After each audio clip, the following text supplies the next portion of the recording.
Hi hello movie lovers, welcome to MB creative talk. So ఈరోజు మనం మాట్లాడుకోబోయే movie review వచ్చేసి రాజ్ సాబ్. So ఈ రాజ్ సాబ్ అనేది మూవీ ఎలా ఉంది, బాగుందా బాగాలేదా, ఎవరు చూడొచ్చు ఎవరు చూడకూడదు అనేది నేను చాలా క్లియర్గా చెప్తాను. సో మీరు వీడియోని మాత్రం స్కిప్ చేయకుండా పూర్తిగా వినండి, సో దట్ మీకు క్లారిటీ వస్తుంది. పిన్ టు పిన్ చెప్తాను. అండ్ దానికంటే ముందు నా వీడియోని లైక్ చేయండి, షేర్ చేయండి, అట్లాగే నా ఛానల్ని సబ్స్క్రైబ్ చేయడం మాత్రం మర్చిపోకండి. సో ఇప్పుడు మనం మూవీ రివ్యూలోకి వెళ్ళిపోదాం.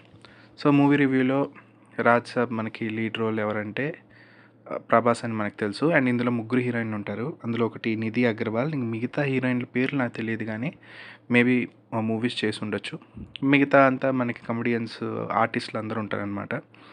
సో ఈ మూవీ ప్లాట్ అనేది వచ్చేస్తే, ప్లాట్ పక్కన పెడితే అసలు మనకి స్క్రీన్ ప్లే ఎలా స్టార్ట్ అవుద్దంటే, ఒక మార్చురీ వ్యాన్లో ఒక డ్రైవరు ఒక కుండలో అస్థికలు తీసుకొని ఒక చోట ఆగుతారనమాట తినడానికి.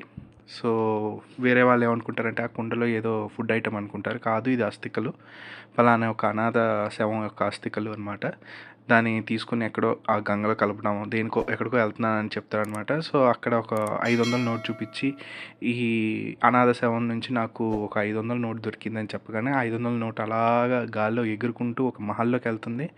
ఈ మార్చరీ డ్రైవర్ కూడా ఆ అస్థికలు తీసుకుని అక్కడికి వెళ్ళేసరికి అక్కడ మన అంటే హర్రర్, ఇది ఒక హర్రర్ మూవీ నాకు ఎస్టాబ్లిష్మెంట్ అవుతుంది అనమాట. అండ్ ఆ తర్వాత మనకి స్క్రీన్ ప్లే మళ్ళీ హీరో దగ్గర నుంచి స్టార్ట్ అవుద్ది. హీరో ఏంటంటే అల్లరి చిల్లరగా తిరిగే హీరో. సో అతనికి ఒక బామ్ ఉంటుంది, తర్వాత అక్కడ ఒక హీరోయిన్ ఉంటుంది. సో మెయిన్ ఈ బామే ఇది మొత్తానికి ఒక లీడ్ రోల్ అనమాట సినిమా మొత్తానికి. సో అదేంటనేది నేను తర్వాత చెప్తాను. ఆ తర్వాత మనోడు ఏంటంటే, బామ్మకి ఏంటంటే వాళ్ళ తాత అంటే వాళ్ళ ఆయన అంటే మన హీరోకి నాయనమ్మ అనమాట. సో ఆవిడ వాళ్ళ ఆయన కోసం, ఆవిడకి అల్జీమర్స్ ఉంటుంది. నెక్స్ట్ ఏంటంటే వాళ్ళ హస్బెండ్ కోసం వెయిట్ చేస్తూ ఉంటుంది. అంటే మన ప్రభాస్ గారికి నాయనమ్మ, ఆవిడ యొక్క భర్త అంటే ప్రభాస్కి తాతయ్య. సో వాళ్ళ నాయనమ్మ ఏంటంటే వాళ్ళ భర్త కోసం వెయిట్ చేస్తూ ఉండటం, ఆవిడకి ఒక అల్జీమర్స్. సో ఆ తర్వాత ఎట్లాగైనా సరే తాతని వెనక్కి తీసుకొస్తా అని చెప్పి అనుకునే టైపు హీరోది. సో ఆ జర్నీలోనే ఎక్కడో వాళ్ళ ఫ్రెండ్ ఏదో ఫోటోషూట్లో ఎక్కడ వెనకాల కనపడినట్టు ఫోటో ఒక మొబైల్లో చూపించడం, ఆ తర్వాత మళ్ళీ అక్కడికి వెళ్ళి మన హీరో ఆయన మీద మిస్సింగ్ కేసు ఫైల్ చేయడం, ఆ తర్వాత అక్కడ ఒక హీరోయిన్ చూసి ఫ్లాట్ అవడం, అదే ఆ నిధి అగర్వాల్. అందులో క్రిస్టియన్ క్యారెక్టర్ అనమాట, క్రిస్టియన్ నన్ క్యారెక్టర్. సో మనకి నన్ క్యారెక్టర్లా చూపిస్తారు. అది కూడా నన్ అవ్వలేదు అని అంటారు, నన్ క్యారెక్టర్లానే చూపిస్తారు. సో అవన్నీ కూడా మాట్లాడతాను మెల్లిగానే చెప్తాను. సో ఆ తర్వాత మళ్ళీ ఇంకో హీరోయిన్ ఎంటర్ అవ్వడం, అది ఇంకో క్యారెక్టర్ ఉంటుంది, సముద్రగిని గారి క్యారెక్టర్ ఉంటుందన్నమాట. వాళ్ళ యొక్క మనవరాలు హీరోయిన్, ఇంకో హీరోయిన్, ఆవిడ ఆ టైంలో ఎంటర్ అవ్వటం. మళ్ళీ అదొక ఏంటది, నిధి అగర్వాల్ వాళ్ళిద్దరిని చూసి, అంటే ఆ హీరోని ఆ ఇంకో హీరోయిన్, అదే ప్రభాస్ని ఆ ఇంకో హీరోయిన్ని ఇద్దరు ఒక రొమాంటిక్ యాంగిల్లో చూడగానే నిధి అగర్వాల్ కొంచెం జెలస్ ఫీల్ అవ్వడము, మళ్ళీ నేను నన్నగా వెళ్ళిపోతానని చెప్పటము. సో మళ్ళీ అక్కడి నుంచి మళ్ళీ ఈ కమెడియన్స్ ఎవరైతే ఉన్నారో అక్కడి నుంచి మళ్ళీ రాజ్మహల్ దగ్గరికి వెళ్ళటము. సో రాజ్మహల్ దగ్గరికి వెళ్ళిన దాని తర్వాత అసలు స్టోరీ ఏంటంటే, వాళ్ళ తాత అనేవాడు పెద్ద విలను, పెద్ద రాక్షసుడు అనేది సముద్రకి చెప్పడం. అసలు యాక్చువల్గా స్టోరీ ప్లాట్ ఎలా స్టార్ట్ అయిందంటే, వీళ్ళ నాయనమ్మ ఒక కోటలో ఒక సంస్థానంలో ఒక వారసురాలు.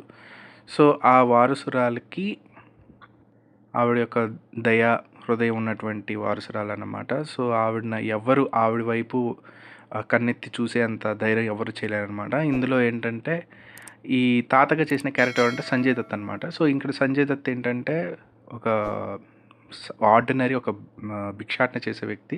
డబ్బు అంటే ఒక వ్యసనం. సో ఎట్లాగైనా సరే ఆమెని దక్కించుకోవాలి రాణిని అని చెప్పేసి ఒక మాంత్రికుడి దగ్గరికి వెళ్ళి, సో ఏదో ఒక లేహం లాగా తయారు చేసుకొని ఆ లేహాన్ని ఒక హీరోయిన్ దగ్గరకు, అదే ఆ రాణి దగ్గరకు వచ్చిన దాని తర్వాత, ఇది ప్రసాదం మీకోసం తీసుకొచ్చాను, మీరు తింటే బాగుంటుంది అది అని చెప్పటం, ఆవిడ లేహం స్వీకరించటం, ఆ తర్వాత వాడికి వశం అయిపోవటం, పెళ్ళి జరగటం, ఆ తర్వాత వాడు అంటే సంజయ్ దత్, ఆ తర్వాత ఆయన ఆవిడ యొక్క నగలు తీసుకొని పారిపోవడం అదంతా. మళ్ళీ ఈ సముద్రకిని అక్కడ పనిచేసేటువంటి వ్యక్తి అనమాట ఆ సంస్థానంలో. ఆ సముద్రకినే దొంగతనం చేశాడని ఫస్ట్ నుంచి మనకి చెప్పుకుంటూ వస్తారనమాట. సముద్రకిని ఇదంతా రివీల్ చేస్తాడు. ఏంటంటే అసలు దొంగ నేను కాదు మీ తాతే అది ఇది అని చెప్పి ఇదంతా స్టోరీ అంతా చెప్తాడనమాట. సో ఆవిడ్ని ఆ లేహ్యంతో వశపరుచుకున్నాడు కాబట్టి సో ఆవిడ సంజయ్ దత్ కోసం వెయిట్ చేస్తూ ఉంటుందన్నమాట. ఇప్పుడు నేను చెప్పినటువంటి ఈ క్యారెక్టర్ ఎవరైతే ఉన్నారో ఈ వారసురాలు ఈ లేహ్యం తినిన తర్వాత ఆయనకి వశమైపోయి అలా ఉండిపోవడం క్యారెక్టర్ ఎవరంటే మన ప్రభాస్ గారి యొక్క నాయనమ్మ. తాతయ్య ఎవరంటే సంజయ్ దత్. సో ఇదనమాట. సో ఇది ప్యాటర్న్ ఇలా ఉంటుంది. సో ఆ తర్వాత ఇంకా సెకండ్ హాఫ్లో మొత్తం ఎలా ఉంటుందంటే ఇదొక హిప్నోటిజం అనే ఒకటి తీసుకొచ్చి సైకాలజీలో హిప్నోటిజం ఇవన్నీ తీసుకురావడం ఇవన్నీ మనకి చూపిస్తూ ఉంటారు. సో ఇది స్టోరీ. మళ్ళీ అందులోనే మళ్ళీ ముగ్గురు హీరోయిన్లు రావటం, మళ్ళీ ఒక ట్రయాంగిల్ హీరోయిన్స్తో ట్రయాంగిల్ లవ్ స్టోరీ లాగా ఎవరెవరికి ఏంటి అనేది అదొక టైపు ఒక లవ్ స్టోరీ అని కూడా కాదు, అదొక ప్లే బాయ్ టైపు ఒక ఆ క్యారెక్టర్. సో ఇవన్నీ ఉంటాయి. సో మెయిన్ ఈ సినిమా ఎలా ఉందంటే ప్రభాస్ గారి కెరీర్లో అతి వరస్ట్ మూవీ అంటే ఇదే నేను చెప్తాను. ఎందుకంటే ఎందుకు ఇలాంటి క్యారెక్టర్ ఒప్పుకున్నారు, ఎందుకు ఇలాంటి సినిమా ఒప్పుకున్నారు నాకైతే అర్థం కాలేదు. చాలా వరస్ట్ సినిమా. ఎందుకు వరస్ట్ అంటున్నానంటే చెప్తాను. ఒక్కొక్క దాంట్లో ఈ మూవీలో చాలా ఫ్లాస్ ఎలా ఉన్నాయంటే చెప్తాను. ఒకటి, ప్రభాస్ గారి నాయనమ్మగా చేసినటువంటి క్యారెక్టర్ ఎవరైతే ఉన్నారో ఆవిడ యాక్టింగ్ మాత్రం చాలా అద్భుతంగా చేశారు. దాంట్లో ఇది వంక పెట్టడానికి లేదు. Great actress ఆవిడైతే. యాక్టింగ్ మాత్రం ముక్తుడైపోవచ్చు చూసినంతసేపు. యాక్టింగ్ అంటే ఇదిరా అని అనేది. అంత పెద్ద ఆవిడ అంత మంచి క్యారెక్టర్ చేశారు. కాకపోతే అల్జీమర్స్ అని పెట్టారు. అల్జీమర్స్ అనేది మీనింగ్ తెలుసా? కనీసం అల్జీమర్స్ ఎలా ఉంటుంది, ఏంటి, అసలు గుర్తుపెట్టుకోరా? ఇవన్నీ చాలా జాగ్రత్తగా తీయాలి. మారుతి గారు చేసిన మిస్టేక్ ఏంటంటే అల్జీమర్స్ అనేది ఏదో ఆవిడకి గుర్తుంటాయంట, మర్చిపోతారంట. అది ఎప్పుడు మర్చిపోతారో తెలియదు. మళ్ళీ ఎప్పుడు ఏదో గుర్తుపెట్టుకుంటారు. అది అసలు నాకు అల్జీమర్స్ కరెక్ట్గా ఎస్టాబ్లిష్ చేయలేదు. అలాంటి తెలియనప్పుడు ఎస్టాబ్లిష్ చేయొద్దు. అల్జీమర్స్ గురించి తెలుసుకొని చేస్తే చాలా మంచిది. అది నాకు నచ్చలేదు. నెక్స్ట్, హీరో క్యారెక్టర్కి ఒక అల్లరి చిల్లర తిరిగే క్యారెక్టర్. అసలు ప్రభాస్ గారికి ఆల్రెడీ ఒక పాన్ ఇండియా స్టార్గా మనం చూసాము. బాహుబలి చేశారు, సలార్ చేశారు, అండ్ కల్కిలో చేశారు. అంటే అంత పెద్ద పెద్ద క్యారెక్టర్స్ చేసిన వ్యక్తి ఒక అల్లరి చిల్లరగా చూపించడం అంటే ఇప్పుడున్న ఏజ్కి ఇప్పుడున్న మన ప్రభాస్ చూస్తున్న పాయింట్ ఆఫ్ పర్సెప్షన్లో అల్లరి చిల్లర క్యారెక్టర్ ఏంటో నాకు అర్థం కాలేదు. అండ్ ఇందులో హీరో ఎథిక్స్ మోరల్స్ లేని ఒక అల్లరి చిల్లర తిరిగే క్యారెక్టర్. అంటే యాక్చువల్గా ఇలాంటి క్యారెక్టర్ నవీన్ పోలిశెట్టి అండ్ అల్లరి నరేష్, అంటే ఇందులో కామెడీ బేస్డ్ కాబట్టి వీళ్ళిద్దరినీ తీసుకొని అల్లరి నరేష్ గారిని తీసుకోవడమో లేకపోతే నవీన్ పాలిశెట్టి గారిని తీసుకోవడం చేసుంటే మేబీ సినిమా బాగుండేదేమో. ఇదైతే ప్రభాస్ గారికి యాప్టే కాదు. నెక్స్ట్ ఇదేంటంటే నిధి అగర్వాల్ క్యారెక్టర్. మోస్ట్లీ ఇప్పుడు నేను హిందూ, సో నేను అన్ని మతాలని గౌరవిస్తాను. అదేవిధంగా నాకు క్రిస్టియన్ గురించి నాకు అంతగా తెలియదు కానీ వాళ్ళ మతాన్ని కూడా గౌరవిస్తాను. నన్ అని అంటే ఇప్పుడు నన్ను అవుతున్నారు అని అంటే మనిషి ఆశ కానీ కోరిక కానీ అన్నీ పక్కన పెట్టి దేవుడికి అంకితం అయిపోతున్నాము అని అనుకున్నప్పుడే నన్కి వెళ్తారు. ఇందులో నిధి అగర్వాల్ క్యారెక్టర్ నన్ను అని వేషం వేసి అదేదో మళ్ళీ ఏదో బిగినరు తర్వాత ఎక్స్పర్ట్ అన్నట్టు నన్నులో కూడా ఇలా ఉంటుందా అదేదో చెప్తారు. నేను ఇంకా పూర్తిగా అవ్వలేదు, ఇది జస్ట్ ఏదో పోస్టులేటో ఏదో సంథింగ్ చెప్తుంది అనమాట. సో నాకు ఏంట్రా బాబు ఇంత అంటే ఆ క్యారెక్టర్ని అట్లా చేశారా ఏంటి నన్ను క్యారెక్టర్ని అంటే నాకు అసలు అది నచ్చలా. అంటే వాళ్ళకున్నటువంటి ఉంటుంది, వాళ్ళ మతాన్ని కూడా మనం గౌరవించే విధంగా చేయాలి. సో నన్ను అనే క్యారెక్టర్ని తీసుకొని అలా చేయడం నాకు నచ్చలేదు. అదొకటి నిధి అగర్వాల్ క్యారెక్టర్. నెక్స్ట్ ఇంకో హీరోయిన్ అసలు సంబంధం లేకుండా ఆ క్యారెక్టర్ సముద్రకిని కానీ ఆ క్యారెక్టర్ని పంపిస్తారు ప్రభాస్ దగ్గరికి. సో ప్రభాస్ దగ్గర పంపించింది దేనికి ఎలా ఎస్టాబ్లిష్ చేస్తారంటే ₹1,00,00,000 సూట్ కేసు తీసుకుని వాడి ముందు పెడతారు. అసలు ₹1,00,00,000 ఎందుకు తీసుకొచ్చిందో నాకైతే ఇప్పటికీ అర్థం కాలేదు. సో అంటే వాడికి కావాల్సింది ఆ టైంకి ప్రభాస్కి డబ్బులు కావాలి. సో అది సో, డబ్బులు కావాలి అని అన్నప్పుడు దాన్ని ఇంకొక విధంగా సీన్‌లో ఆహ్, అద్ ఆహ్, అయ్యే అంటే ఆ సీన్‌కి తగ్గట్టు చేస్తే బావుంటుంది గానీ, సంబంధం లేకుండా ఒక రూ. 1,00,00,000 సూట్‌కేస్ తీసుకొచ్చి ఆయన ముందు పెట్టి నాకది నాకసలు ఎక్కడ అది అర్థం కాలా. నెక్స్ట్ నెక్స్టొచ్చేసి ఇంక సెకండ్ హాఫ్‌లోకెళ్తే ఇంక మహల్లోకెళ్ళిపోతారు. మహల్లోకెళ్ళిపోయిన దాని తర్వాత ఇరాన్ బొమాని మనకి ఒక క్యారెక్టర్ ఉంటుంది అందులో. హిప్నోటిస్ట్ ప్రొఫెసర్ లాగా ఒక క్యారెక్టర్ ఉంటుంది. ఆయన ఎంటర్ అవుతారు. సో, ఆయన వరకు బానే ఉంటుంది. చివరికి హిప్నోటిజం అంటే ఏంటి అనేది తెలియాలి చాలామందికి. సో, ఈ సినిమాలో అసలు హిప్నోటిజం ఏంటంటే ఇంకొక ప్రపంచాన్ని సృష్టించేసేసి ఆ ప్రపంచంలో వాళ్ళిద్దరు కొట్టుకొని హిప్నోటిజం అని అన్నది అది చాలామందికి ఒక మిత్ ఉంటుంది. కంట్రోల్ చేస్తారు, ఇది చేస్తారు, అది చేస్తారు అని ఒక మిత్ ఉంటుంది. కంట్రోల్ చేసేది ఏమి ఉండదు అక్కడ. అండ్ చాలా తెలుసుకోవాలి హిప్నోటిజం అంటే ఏంటి, ఇదేంటి, అదేంటి. దాన్ని మంచి కాజ్‌కి ఉపయోగిస్తున్నట్టు అది యాక్చువల్‌గా మంచి కాజ్ కోసమే హిప్నోటిజం ఉన్నది. దాన్ని వీళ్ళని ఒక ట్రాన్స్‌లో తీసుకెళ్ళిపోయి ఇంకేదో చేసేసి అదేదో ఇంకొక ప్రపంచం, ఇంకొక సెకండ్ వరల్డ్ ఉన్నట్టు మళ్ళీ అందులో వాళ్ళే కొట్టుకోవడం, వాళ్ళే భయాలు సృష్టించుకోవడం. నాకైతే హిప్నోటిజంని ఇంత చండాలంగా వాడతారా అని అనిపించింది నాకు. అంటే ఏమి తెలియకుండా దాన్ని ప్రజల్ని అంటే ఆడియన్స్‌ని తలనొప్పి తెచ్చే ఒక సినిమాలాగా అయిపోయింది. నాకైతే బాగా తలనొప్పి వచ్చింది సినిమా. చూసినంత సేపు ఏంట్రా బాబు ఎప్పుడు వెళ్ళిపోదాం అనిపించింది. అండ్ ఇంకోటి ఏంటంటే ఈ మహల్‌కి రాకముందు అసలు ప్రభాస్ ఎవరిని లవ్ చేస్తున్నాడు? నితిన్ అగర్వాల్ లవ్ చేస్తున్నాడా? ఆమెను లవ్ చేస్తున్నాడా? ఈమెను లవ్ చేస్తున్నాడా? అది అసలు ఏంటో అసలు నాకైతే నచ్చలేదు సీరియస్లీ. అండ్ అంటే క్యారెక్టర్ తగ్గట్టు అంటే ఆ స్టోరీ అతనికున్న ఇప్పుడున్నటువంటి దాన్ని కరెక్ట్‌గా దాన్ని ఒప్పుకుంటే వేరుగా ఉండేది. హర్రర్ ఫ్యాంటసీ అని అన్నది ఏంటంటే ఒక ఫ్యాంటసీ వరల్డ్ లాగా చేయొచ్చు. కాకపోతే దాన్ని మరీ అంత ఆర్టిఫిషియల్‌గా ఉంటే జనాలు కూడా చూడబుద్ధి కాదు. అండ్ ఇందులో ఇంకోటి మర్చిపోయాను, సంజయ్ దత్ గారి క్యారెక్టర్ అయితే ఆయన ఒక వన్ మ్యాన్ షోలా అనిపించింది. సెకండ్ హాఫ్ మొత్తం ఆయనే ఒక వన్ మ్యాన్ షో లాగా అనిపించింది. ఏదో వస్తాడు, చెప్తాడు, వెళ్తాడు, భయపెడతాడు అనేవే కనిపించాయి.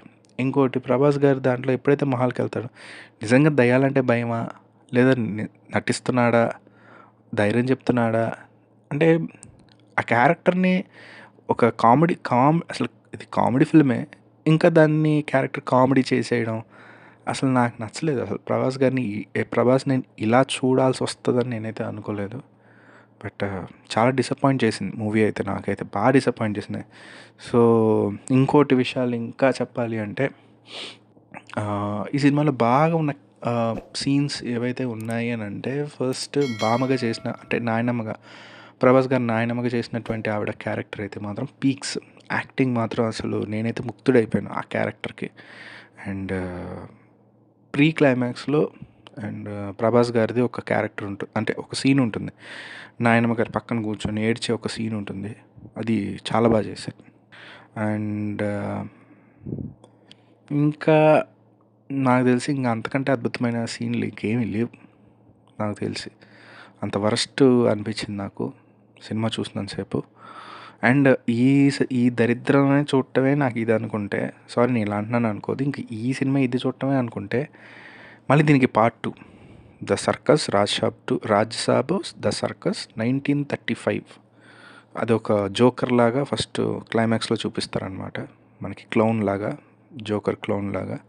సో అది పార్ట్ 2 అంట. ఈ పార్ట్ 1కే ఒక దండం అనిపించింది. ఇంకా పార్ట్ 2 అంటే నాకు ఇంకా అది ఎలా ఉంటుందో ఇంకా తీయర్లే నాకు తెలిసి, ఎందుకంటే ఆల్రెడీ రిజల్ట్ తెలిసిపోయింది కాబట్టి ఇంకా తీసే ధైర్యం ఎవరికి లేదు. ఇది మూవీ ప్లాట్, ఎవరెవరు ఎలా చేశారని అన్నది వెయిట్ ఇంకా చెప్తాను. ఇంకా చెప్పాలి అంటే ముందు ప్రభాస్ గారు, అంటే నేను ప్రీ రిలీజ్ ఈవెంట్లో డైరెక్టర్ గారు చెప్పిన ప్రకారం అయితే నేను ప్రభాస్ గారికి అంటే ఈ వీడియో ఆయన వరకు వెళ్ళేలాగా ఉండాలని నేను కోరుకుంటున్నాను. ఒకటేంటంటే డైరెక్టర్ గారు చెప్పారు ఏంటంటే ప్రభాస్ గారు స్టోరీ వింటారు, వినిన దాని తర్వాత ఒప్పుకున్న దాని తర్వాత ఫ్రెండ్స్‌ని కూర్చోబెట్టి సీన్స్‌ని ఎంజాయ్ చేస్తారు. మీరు ఇది చెప్తండి, అది చెప్పండి అని చెప్పి ఫ్రెండ్స్‌తో ఎంటర్‌టైన్ చేస్తారు అని అన్నది నాకు చెప్పారు. నేను ప్రభాస్ గారికి ఒకటే చెప్తున్నాను ఏంటంటే, అంటే నేను చెప్పే అంతటి వాడిని కాదు.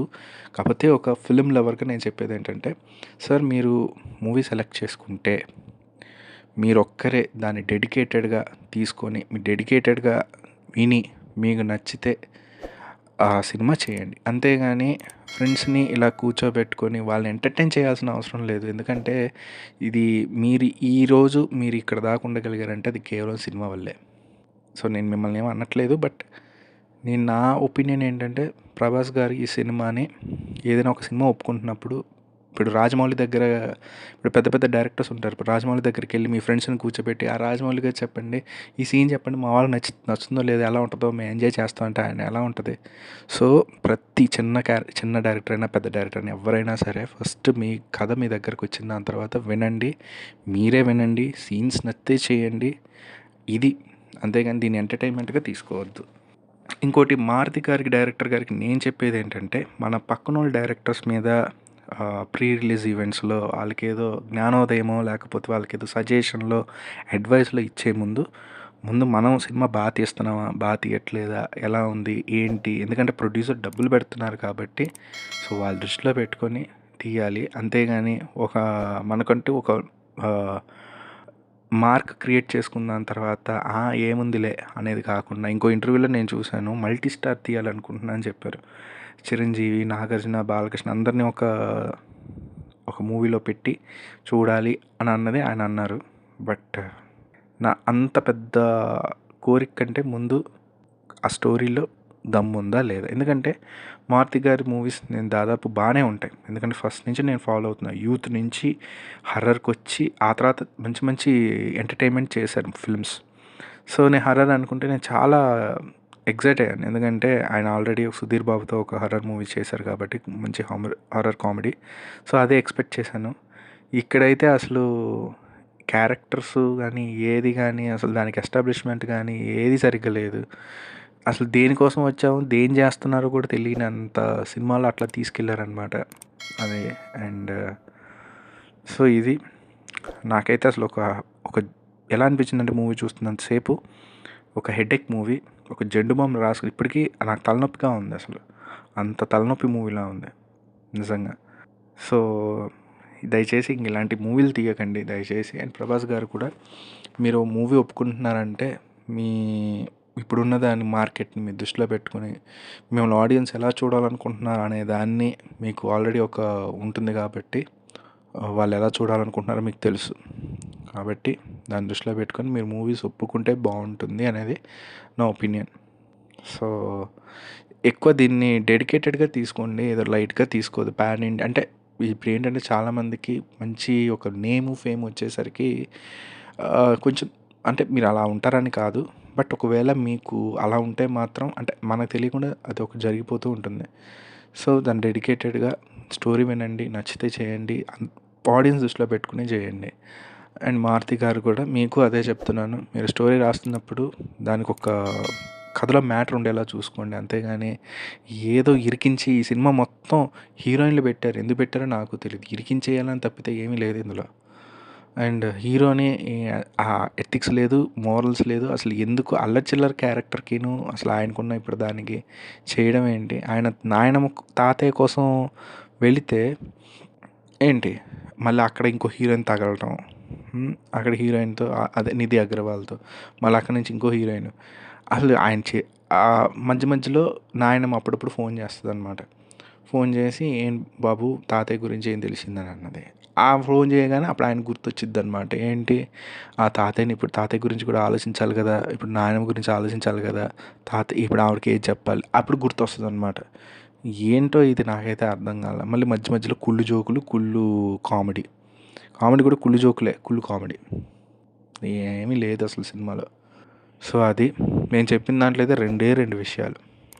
ఒకటి వాళ్ళ నాయనమ్మ గురించి, అంటే వాళ్ళ నాయనమ్మ క్యారెక్టరు, ఆవిడ యొక్క యాక్టింగ్ అది పీక్స్. అండ్ ప్రభాస్‌ది ప్రీ క్లైమాక్స్‌లో నాయనమ్మ దగ్గర కూర్చొని ఏడ్చే ఒక సీన్ ఉంటుంది. అది బాగుంటుంది. సో, అంతకు మించి నాకు ఇంకేవీ లేవు. అండ్ ఇందులో పాటలంటారా? సో, నేను యూట్యూబుల్లో చూసిన 2 పాటలు, ఆ సినిమాకి దెబ్బతోనే ఆ పాటలు కూడా నేను ఎంజాయ్ చేయలేదు. అలా ఉంది ఇంగ. నాకు తెలిసి గట్టిగా 3 పాటలున్నాయనుకుంటా. నేను అవి కూడా సరిగ్గా చూడలేదు, ఎంజాయ్ చేయలేదు. ఎప్పుడు వెళ్ళిపోదాం అనిపించింది. అంత హెడేక్ అనిపించింది సినిమా. సో ఇది ఎవరు చూడొచ్చు, ఎవరు చూడకూడదు అంటే ఇది మీకు అన్ని సినిమాలు చూసేసి మీకు ఇంకా వేరే సినిమా లేవు అని అనుకుంటే ఈ సినిమాకి వెళ్ళండి. అండ్ ఫ్యామిలీతో అయితే వెళ్ళొద్దు. వెళ్తే మీరు ప్రభాస్ ఫ్యాన్ అయితే వెళ్ళండి. సో డెఫినెట్గా కొంచెం అయితే డిసప్పాయింట్ అవుతారు. అండ్ 20+ అబవ్ చూస్తే బెటర్. అభ్యంతరకరమైన సన్నివేశాలు ఉంటాయా అంటే అక్కడక్కడ కొన్ని అంటే మరీ అంత అభ్యంతరంగా ఉండవు. బట్ 20+ అబవ్ వెళ్తే బాగుంటుంది. సో అది బోర్ కొట్టి మీకు ఇంకేమీ లేదు ఏదో చూద్దాం అని అనుకుంటే మాత్రం వెళ్ళండి అంతే. సో ఇది. అండ్ ఈ సినిమాలో ఇప్పుడు ఇది నా జనరల్ రివ్యూ. సో నాకు అనిపించింది, సో నేను చూసింది, నా పాయింట్ ఆఫ్ వ్యూలో నాకేమనిపించింది మొత్తం క్లియర్ కట్గా చెప్పాను. ఇది ఎవరి మీద హేట్ అంటే వాళ్ళ మీద నాకు ద్వేషము ఇంకేమీ లేవు. Because I'm film lover. So నా అభిమాన హీరో మూవీ కూడా బాలేదంటే బాలేదనే చెప్తాను. సో ఉన్నది ఉన్నట్టుగా చెప్తాను. అందులో నేనేమి దాచిపెట్టేదేం లేదు, ఉన్నది ఉన్నట్టుగానే చెప్తాను ఎవరి ఫిల్మ్ అయినా సరే. సో ఇది జెన్యూన్ క్రిటిక్ రివ్యూ ఇది. అండ్ ఈ మూవీ యొక్క హీరో క్యారెక్టర్ కానీ, హీరోయిన్లు క్యారెక్టర్ కానీ, మిగతా ఆర్టిస్టుల క్యారెక్టర్లు కానీ, అండ్ స్టోరీ పరంగా కానీ అసలు స్టోరీ అయితే ఏమి లేదు చెప్పాలి అంటే. అయినా సరే వాళ్ళందరిని దృష్టిలో పెట్టుకొని ఈ మూవీకి నేనిచ్చే రేటింగ్ ఎంత అంటే